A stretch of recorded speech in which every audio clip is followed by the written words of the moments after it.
आप जब ऋषिकेश से ऊपर बढ़ेंगी तो बहुत शुद्ध पानी मिलता है गंगा का। उस पर पूंजीपतियों का नज़र पड़ा, बोतल में भर के पानी बेचते हैं। आज दूध से भी महंगा पानी मिलता है। पूंजीपतियों का निशाना जो है हमारा किसान है। तो यही एक बहुत बड़ा डिबेट का मुद्दा है। और ये इस बात को, ऐसी बात नहीं है कि केंद्र सरकार नहीं समझती है, केंद्र सरकार बिल्कुल इस बात को समझती है। गोदी मीडिया जो दिन भर यही दलील देता है कि भाई केंद्र सरकार जो योजना लेकर के आई, सही लेकर के आई है। ये भ्रांतियां फैलाई जाती हैं कि ये जो किसान है नकली किसान है, ऐसा कुछ नहीं है। मैम, जिस तरह से केंद्र सरकार ने एक बार फिर तारीख दी है, लगातार संघर्ष कर रहे हैं यहाँ पर आंदोलनकारी किसान, और इनकी मुश्किलें जिस तरह पारा गिर रहा है उससे तो बढ़ ही रही थी, लेकिन साथ ही साथ बढ़ते दिनों के साथ साथ इनकी अपनी ज़रूरतें भी हैं, और बारिश के प्रकोप ने तो तोड़ करके ही रख दिया है। तो क्या कहना चाहेंगे, आपको क्या लग रहा है धरना प्रदर्शन और सरकार का रुख किस तरफ जा रहा है? क्या नया एजेंडा कुछ तय हो रहा है? जैसे आपने पहले कहा कि बारिश की वजह से और दिन प्रतिदिन जिस तरीके से पारा गिर रहा है, इससे किसानों को समस्या बढ़ रहा है।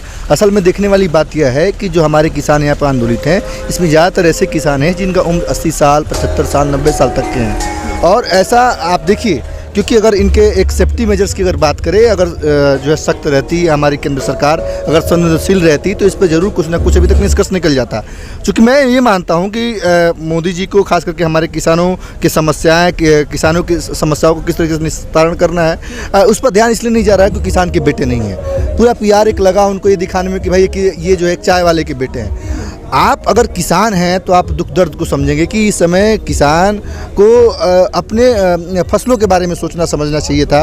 लगातार किसान लगभग 40 दिन होने वाले हैं और आंदोलित हैं, तो आखिर अब तक आप फैसला क्यों नहीं निकाल रहे हो कि आज नहीं, कल नहीं, परसों नहीं, कुछ ना कुछ तो इस पर निष्कर्ष आने वाला है। तो इसमें इतनी देरी क्यों? कहीं ना कहीं आपके मंशा पर भी बहुत बड़ा सवाल है। अगर आप देश के प्रधानमंत्री हैं तो ऐसा नहीं है कि हमारे किसान जो इस देश के नहीं हैं। हमारा जो देश है इसमें बहुत बड़ी संख्या में किसान हैं, और आज भी 50% हमारा जो आर्थिक स्थिति है वो किसानों पर ही जो है एक तरह से डिपेंडेंट है उस पर। तो आपको सोचना होगा कि जिस पर हम सबसे ज़्यादा निर्भर हैं, आखिर उसको हम किस तरीके से सबल करें। अगर हम जिस पर निर्भर हैं वो अगर सड़कों पर है, सड़कों पर बैठा हुआ है, आंदोलन कर रहा है, तो हम इसका कैसे निष्कर्ष निकालें? अच्छा, 70% हमारी अर्थव्यवस्था कृषि पर आधारित है।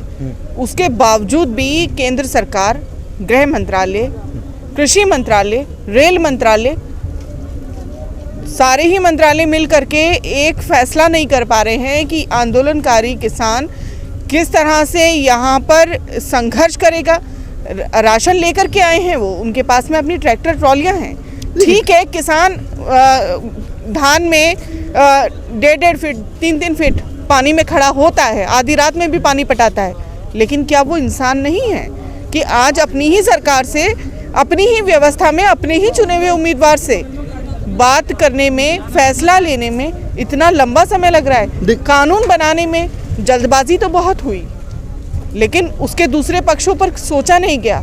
क्या लग रहा है इसमें कि जो हमारे सदन है उसमें जो फैसले लिए जाते हैं वो जनता के हित में नहीं लिए जाते?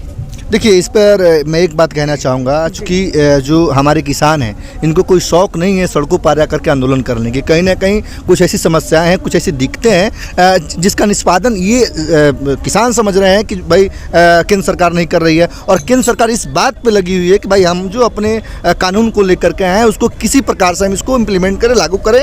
देखते हैं, कहीं ना कहीं केंद्र सरकार, मैं ये मानता हूँ कि इतने दिनों से जब आंदोलन चल रहा है, इसका कुछ निष्कर्ष नहीं निकल रहा है, तो कहीं ना कहीं किसानों के जज्बे को टटोलने की कोशिश कर रही है केंद्र सरकार। और अगर किसानों के लिए हितकर रहती, अगर किसानों की समस्याओं को समझती ये सरकार, संवेदनशील होती, मैं बार बार इस बात को कह रहा हूँ, कुछ ना कुछ निष्कर्ष निकल जाता। एक बात और यहाँ पर सोचने वाली है कि मैं इस बात को जरूर मानता हूँ कि कोई भी जो खास करके कोई समस्या है उसका निष्पादन तभी होता है जब आप दोनों पक्षों को बैठ करके कुछ चीज़ों के साथ समझौता किया जाए। लेकिन जब सरकार इस बात पे ही नहीं आ रही भाई हम अपने जो है बिल में कुछ संशोधन करें या बिल को हम जो है तीनों काले कानून वापस ले, तो भाई किस तरीके से इस पर हम एक जजमेंट पे पहुंच पाएंगे। मेरा मानना यही है। मैं अपने देश के यशस्वी प्रधानमंत्री, जो कि सोकल यशस्वी प्रधानमंत्री हैं, उनसे मैं यही कहना चाहूँगा कि कम से कम हमारे देश के इन बुजुर्ग किसानों के जो कि लोग यहाँ पर कई दिनों से आंदोलित हैं, लगातार आप संख्या में बढ़ोतरी हुई है, इनकी समस्याओं को सुने और जल्द से जल्द इस समस्या का निष्पादन हो, कुछ न कुछ इसका निष्कर्ष निकले। ये तो पक्ष था कि केंद्र सरकार फैसला नहीं ले रही है। सरकार के साथ इस बातचीत में आंदोलनकारी किसान संघर्ष कर रहे हैं, लेकिन दूसरा पक्ष कि जिस तरह यहाँ किसानों का संघर्ष जारी है और सदन में इससे पहले जब ये कानून पास हुआ तो सरकार ने विभिन्न पक्षों को नज़र में रखा होगा, मंडियों की गणना की गई होगी, मंडियों के साथ साथ जो मूल्य हैं उसकी गणना की गई होगी, कितना व्यापक क्षेत्र है, क्या प्रभाव आएंगे इसकी भी गणना की गई होगी। तो जब सारे ही पक्षों की गणना करने के बाद, आकलन होने के बाद में जब ये कानून लेकर के आए हैं तो सारे दोनों पक्षों पर विचार किया, तो आज जो दूसरा पक्ष सरकार के सामने किसान रख रहा है, तो सरकार इतनी देर क्यों लगा रही है, क्या वजह लग रही है आपको? देखिए मैडम, मैं आपसे ये बात कहने से पहले एक और बात मैं दर्शकों को भी बताना चाहूँगा कि कोई भी ऐसा बिल जब हम सदन में रखते हैं तो उस पर एक डिबेट होता है। एक ऐसा ये कानून पास किया गया हमारे लोकसभा राज्यसभा में जिस पर कोई डिबेट नहीं हुआ, पहली चीज़। दूसरी चीज़, एक बात मैं इसलिए बोलना चाह रहा हूँ कि किसान क्यों आंदोलित है, इसको आप समझिएगा। आप जब ऋषिकेश से ऊपर बढ़ेंगी तो बहुत शुद्ध पानी मिलता है गंगा का, उस पर पूंजीपतियों का नज़र पड़ा, बोतल में भर के पानी बेचते हैं, आज दूध से भी महंगा पानी मिलता है। बिल्कुल यही स्थिति हमारे किसानों के साथ, क्योंकि अब पूंजीपतियों का निशाना जो है हमारा किसान है, बिल्कुल यही पड़ने वाली है। किसान इसलिए आंदोलित है मैम कि बहुत जगह लोग ये दलील देते हैं कि भाई कॉन्ट्रैक्ट फार्मिंग आप कराते हो। बात समझिए, दूसरा पक्ष में आपको आपने जो कहा है, तो कॉन्ट्रैक्ट फार्मिंग होती है उत्तर प्रदेश में, गन्ने की खेती कॉन्ट्रैक्ट फार्मिंग बहुत दिनों से होती है।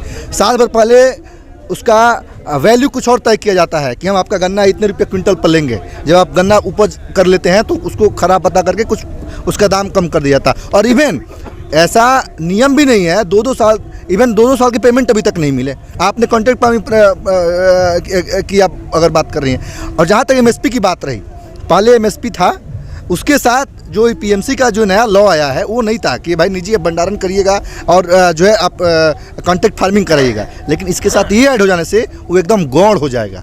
ये समझने वाली बात, और यही एक बहुत बड़ा डिबेट का मुद्दा है। और ये इस बात को, ऐसी बात नहीं है कि केंद्र सरकार नहीं समझती है, केंद्र सरकार बिल्कुल इस बात को समझती है, लेकिन वो इस मुद्दे पर किसी निष्कर्ष तक इसलिए नहीं पहुंच पा रही है क्योंकि वो मान चुकी है कि भाई हम अगर कोई बिल जो है मतलब एक्ट बन चुका है, कोई अगर बिल के तौर पर कानून बना कर लेकर के आ गए हैं, तो हम अगर पीछे हटते हैं तो कहीं ना कहीं हमारे मनसे पर बहुत बड़ा सवाल उठने वाला है। लेकिन अगर सच में किसानों की हितैषी अगर ये सरकार है, किसानों के प्रति अगर गंभीर है, तो इस पर कुछ ना कुछ निष्कर्ष निकाले, क्योंकि लगातार अगर किसान आंदोलित है तो कितना दिन तक आंदोलन चलेगा?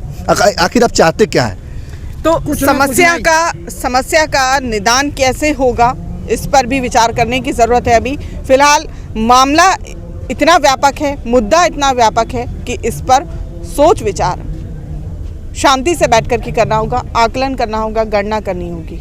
जिस तरह विभिन्न प्रकार की मार झेल रहे हैं किसान, कभी तो प्रशासन की तरफ से लाठी डंडे, वाटर कैनन और आंसू गैस के गोले, या फिर सरहदों पर जिस तरह उनके ऊपर प्रशासन की सरहदों पर उन्हें रोकने के दौरान उनके अपने जान गंवा देते हैं लाठी डंडों से पिटते हुए या सड़क हादसों में।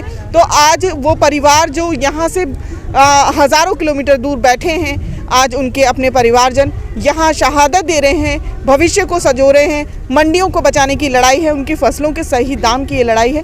लोकतंत्र में आज कैसी ये लड़ाई, किस तरह का ये द्वंद्व है, इस पर बात करेंगे और जानेंगे यहाँ पर मौजूद बहुत सारे लोगों से कि उनका अपना ये आंदोलन आखिर किस तरह से ये शांतिपूर्वक तरीके से चलाएंगे, केंद्र सरकार को मुंहतोड़ जवाब देते हुए। देखिए, आज मीडिया ऐसा है कि मीडिया 2 खंडों में बट गया है। एक तरफ गोदी मीडिया जो दिन भर यही दलील देता है कि भाई केंद्र सरकार जो योजना लेकर के आई, सही लेकर के आई है। मैं मानता हूं कि सरकार कोई भगवान नहीं होता, गलतियां भगवान से होती है, हम तो इंसान हैं। कम से कम आखिर किसान, अगर इतने बुजुर्ग किसान अगर आंदोलित हैं, आप बैठिए। और ऐसे नहीं कि किसान के संगठन के लोग नहीं है, किसान के संगठन के लोग लेकर के गए भाई, देखिए हमारे ये मुद्दे हैं, यहाँ पर हम आपके साथ में समझौता नहीं कर पाएंगे। तो जो चीज़ें हम दिखाते हैं, आज अगर जनता के बीच में ये कहीं ना कहीं एक मैसेज जा रहा है, उन्हें बहुत सारे लोगों को जैसे सोशल मीडिया पर हम देखते हैं, वीडियो फोटो शेयर करते हैं, जिससे ये भ्रांतियाँ फैलाई जाती हैं कि ये जो किसान है नकली किसान है। ऐसा कुछ नहीं है मैम। जब हम किसानों से बात करते हैं, किसानों के पास जब जाते हैं तो समझ में आता है उनकी भी फैमिली है, उनके भी बच्चे हैं, उनके भी माँ बाप हैं, उनका भी घर खलिहान है। वो ऐसे नहीं, उनको शौक नहीं चढ़ा यहाँ पर आ जाने का।